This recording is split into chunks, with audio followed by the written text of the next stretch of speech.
리틀 도서관, 매주 한 권, 휴먼 터치. 저는 일상에서 책과 다정하게 지냅니다.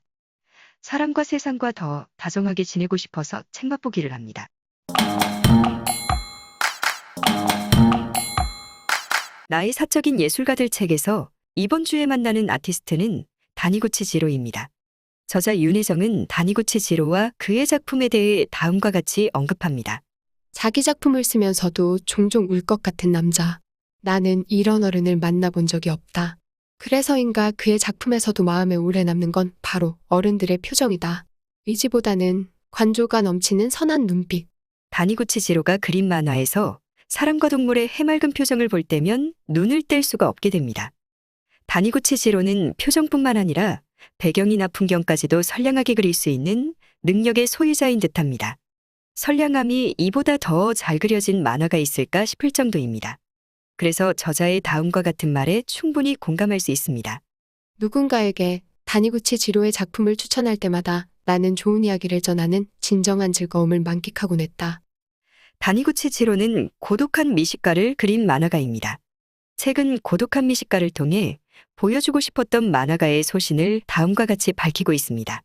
진정한 미식은 호화로운 레스토랑이나 맛집을 쫓아다니는 게 아니라 삶이 녹아든 단순하고 깊은 맛을 음미하는 데 있다. 는 진리를 피력한다. 고독한 미식가 만화는 이미 이탈리아어, 프랑스어, 스페인어 등 다양한 언어로 번역되고 덴마크나 폴란드에서도 출판했다고 합니다. 중국 본토까지 진출했다고 하니 거의 전 세계인에게 고독한 미식가의 존재가 알려진 셈입니다. 일상의 고단함을 맛있는 음식으로 달랠 수 있다는 보편적 진리의 위력을 실감합니다. 다니구치 지로이 만화가 세계인의 사랑을 받게 된 것은 일본 특유의 것을 내세우지 않았기 때문인 듯합니다. 일본을 뛰어넘으면서 일본스러운 정서가 전 세계에 퍼져나간 것은 아이러니하게도 진실입니다. 다이니치 지로가 들려주는 자신의 젊은 시절을 옮겨봅니다. 30년 전 일본 만화 특유의 스타일과는 다른 걸 고민하다가 우연히 프랑스 만화를 발견하고는 한동안 고서점에서 살다시피 했어요. 캐릭터의 얼굴, 풍경, 표현 등 당시 일본 만화에는 없던 것들이 거기 있었고 난 매일 그걸 따라 그렸지요. 고독한 미식가는 평범한 사람도 우아하고 고상한 미식가가 될 수 있다는 사실을 웅변합니다. 대중의 품격을 상향시키는 데에 기여했을 듯합니다. 보통 사람이 음식을 어떻게 즐기고 먹는가 하는 모습을 보여줌으로써 말입니다. 고독한 미식가는 자신의 생계를 위해 재밥벌이를 하는 직장인입니다. 누구에게나 그렇듯이 밥벌이라는 것은 만만치 않습니다. 그 밥벌이를 위해 우리는 밥을 먹어야 합니다. 그 밥을 맛있게 먹는 비법을 알고 있는 자가 고독한 미식가입니다. 그는 일단 밥 먹는 현장을 둘레둘레 음미합니다. 마음속으로 장소와 분위기랑 대화를 나눕니다. 음식이 나오기 전에 맛있게 먹을 수 있는 마음의 맥락을 충분히 조성하는 것입니다. 아무리 배가 고파도 허겁지겁 먹는 적이 없습니다. 만나다고 얌얌쩝쩝 소리내지도 않습니다. 열심히 일한 다음 허기진 사람에게 그건 참으로 쉽지 않은 행위입니다.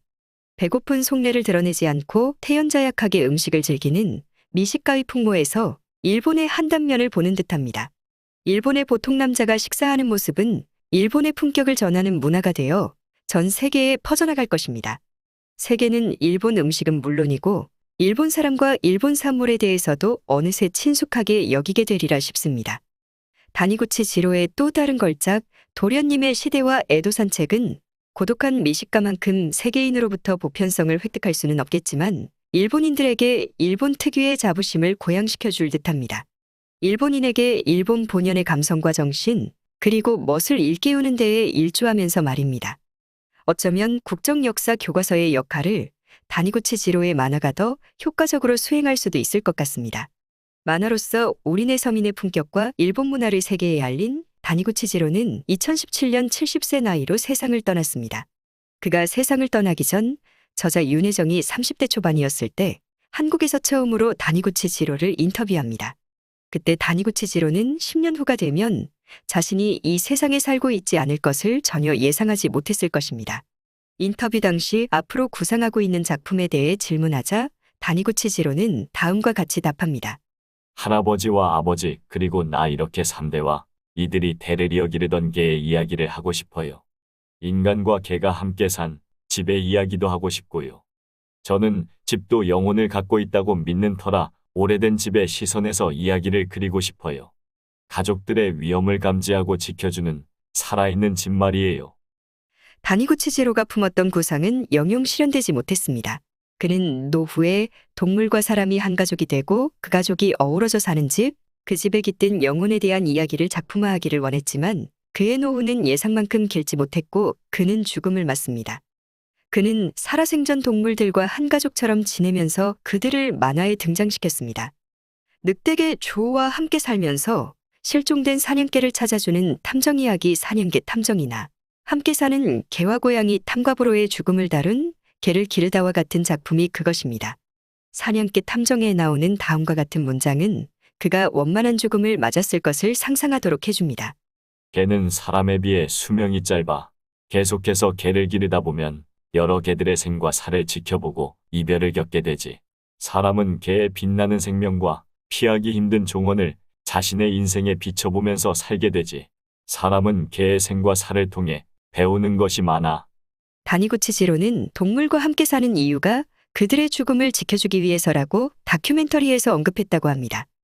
저자 윤혜정은 그 다큐멘터리를 본 소감을 다음과 같이 적고 있습니다. 다니구치 지로는 죽고 산다는 사실에 대해서는 개와 고양이 그리고 인간이 별반 다르지 않다고 말한다. 그래서 그들을 보낸다는 것이 얼마나 마음 아픈 일인지 정직하게 말할 수 있다. 그럼에도 계속 동물을 기르는 이유는 무엇인가요? 어느 다큐멘터리에서 그는 이런 질문을 받았다. 동물은 인간에게 절대적인 위안을 줍니다. 많은 것을 받고 사는 내가 살아있는 한은 언젠간 죽을 그들의 죽음을 지켜주고 싶습니다. 이들보다 내가 더 오래 산다는 것이 미안하고 또 두려워요. 그가 카메라의 시선을 피하면 아진 목소리로 말했다. 화면을 보는 나의 명치 끝이 아파왔다. 특히 만화 개를 기르다에서는 동물의 죽음을 사실적으로 그리고 있습니다. 자신이 기르던 개와 고양이의 죽음을 끝까지 지켜본 바로 그 경험을 만화로 공유하고 있습니다. 반려동물의 죽음을 제발 함부로 하지 말라는 강력한 주장을, 아니 간곡한 부탁을 만화로 섬세하게 펼치고 있습니다. 반려동물 탐과 보로의 이야기를 할 때 눈가가 축축해지기도 했다는 당시의 인터뷰 장면을 옮겨봅니다.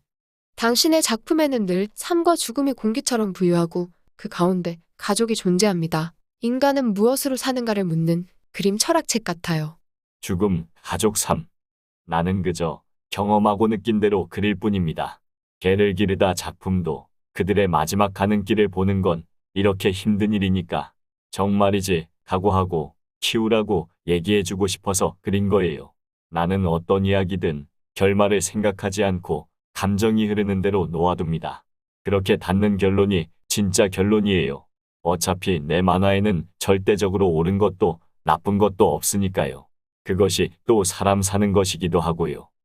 저자 윤혜정이 인터뷰를 한 장소는 다니구치 지로가 15년간 만화를 그려왔던 작업실입니다.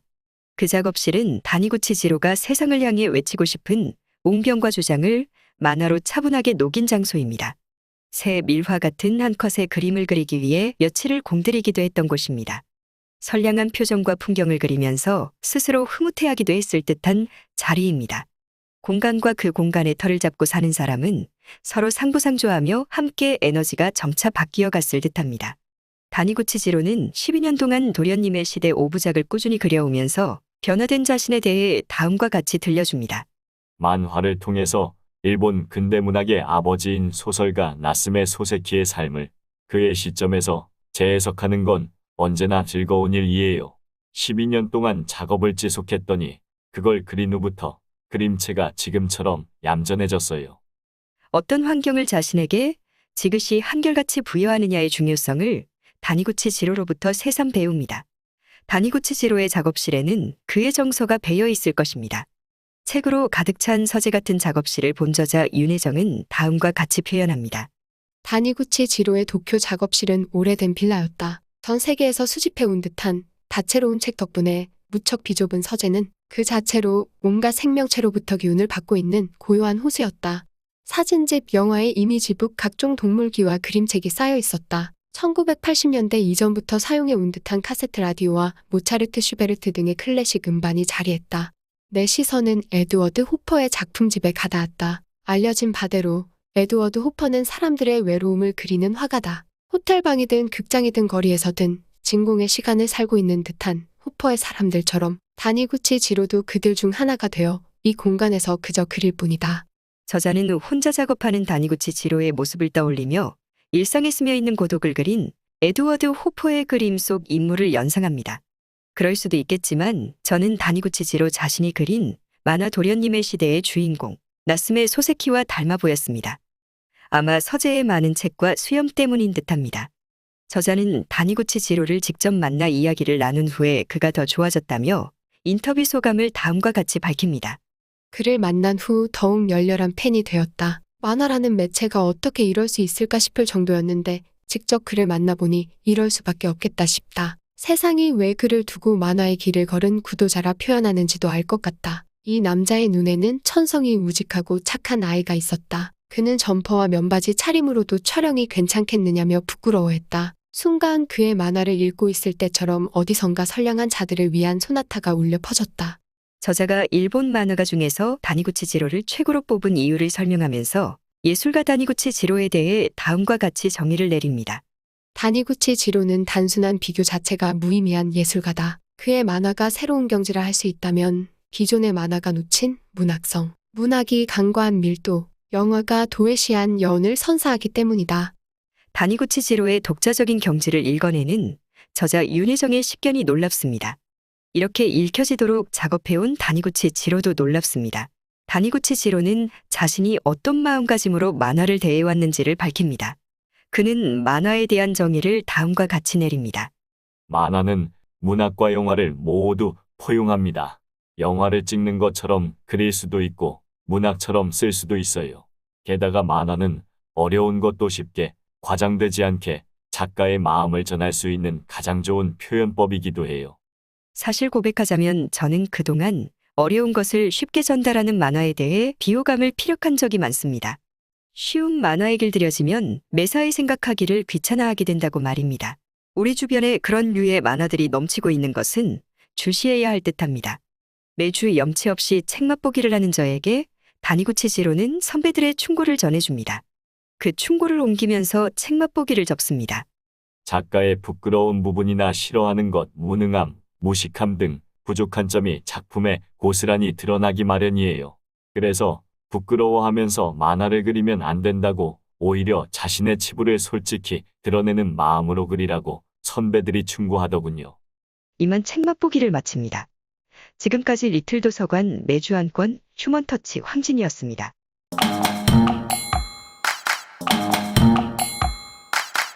책 맛보기는 그저 제가 경험한 책, 사람, 세상 이야기일 뿐입니다. 이야기하다 보면 사람이 덜 된 저 자신을 즐겁게 발견하게 됩니다.